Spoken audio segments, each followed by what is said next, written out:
भारतीय कृषि अनुसंधान परिषद क्षेत्रीय परियोजना निदेशालय जोधपुर की ओर से आयोजित 3 दिवसीय कृषि विज्ञान केंद्रों की वार्षिक कार्यशाला का शुभारंभ शनिवार को आरसीए सभागार में हुआ।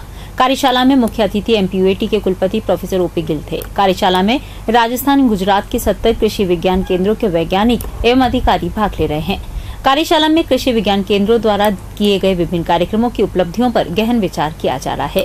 साथ ही खरीफ मौसम में वर्षा की भविष्यवाणी के आधार पर आकस्मिक योजना की रणनीति बनाने पर भी चर्चा हो रही है। कम बारिश में कैसी फसलों की बुवाई की जाए और कौन से उर्वरकों का प्रयोग किया जाए।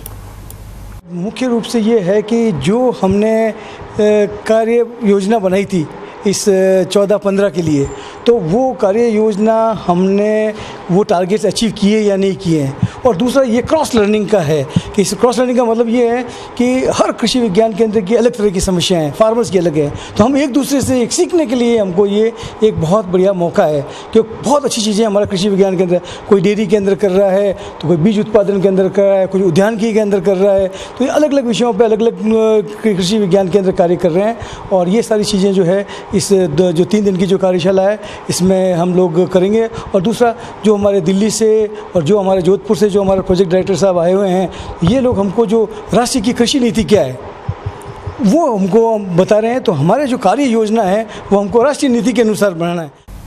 कार्यशाला में संभागीय परियोजना निदेशक डॉक्टर पीपी रोहिला, प्रसार निदेशालय के निदेशक डॉक्टर आई.जे. माथुर, भारतीय कृषि अनुसंधान परिषद के मुख्य वैज्ञानिक डॉक्टर वीपी चहल ने भी कृषि पर विचार रखे। वैज्ञानिकों ने कृषि विज्ञान केंद्रों को और अधिक सशक्त करने पर जोर दिया।